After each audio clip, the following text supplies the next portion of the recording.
Sunday afternoon action at the Saddledome as Calgary's 4-game homestand draws to a close against Abbotsford. Thanks for joining us on AHL TV and Sportsnet 960 The Fan. Sandra Prusina and Matt Rose are with you for the closer of this back-to-back.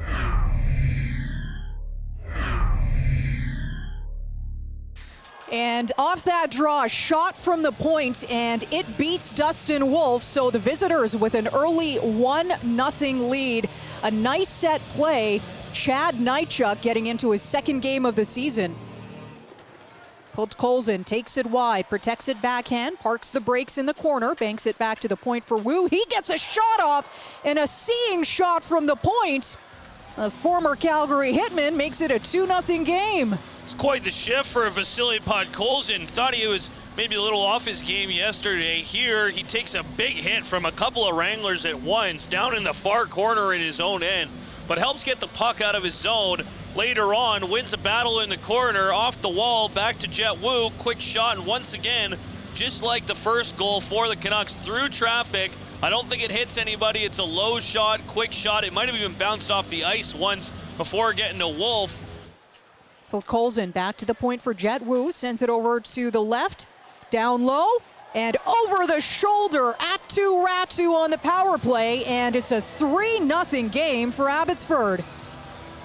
Fifth goal of the season for Ratu, and this is what you're looking for if you're the Canucks and trying to get this power play goal. And mentioned earlier, only 7 power play goals on the season, and going into the game, only 2 of those power play goals were on the roster. You'd lost a couple to Neil Zan and Cole McWard, who had been called up, Christian Wolanin and Arshdeep Bains. Those 4 players combined for 5. So you need some of these younger guys, the Ratus, the Podkolzins, the Carlsons, to create a little bit of that offense in there. Ratu did just an excellent little move in tight.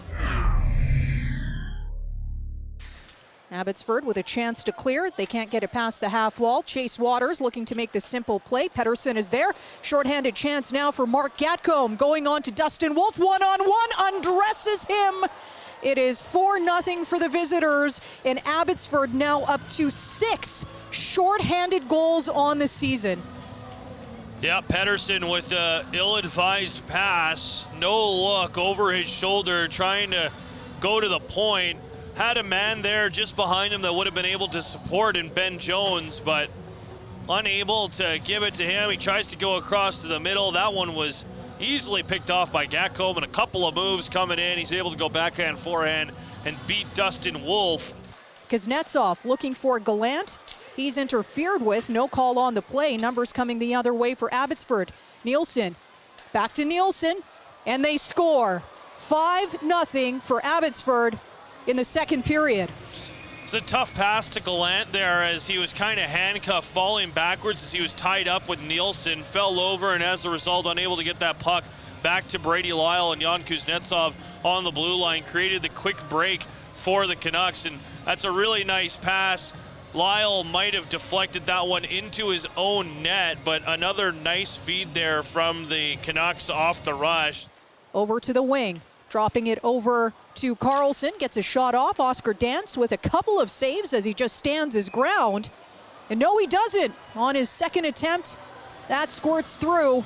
And now it's a 6-0 game. Another power play goal for Abbotsford.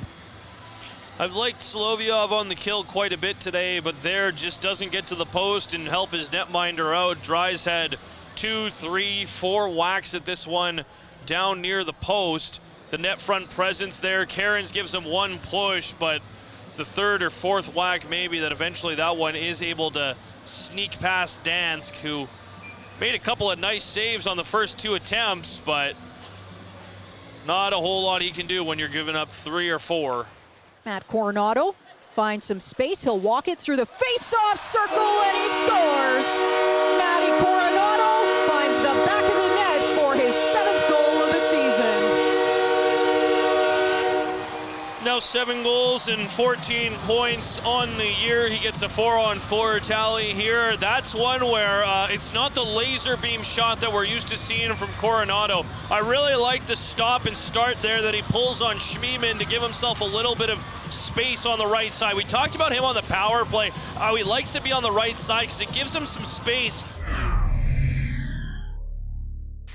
Pulled Colson, will protect it. Gets it over to Johansson. Shot. And it's in. Tips somehow. I think Jordan Osterley might have had that go in off of his skate. And Abbotsford now increasing its lead in the third period. Philip Johansson, the Swedish defenseman, going to get credit for, I believe, his first goal of this AHL campaign. Coming over from Sweden last year at the end of last season. A star in the Champions League last season. Looking to free the puck to Solovyov or Coronato. Jones feathers it down for Klapka and top shelf.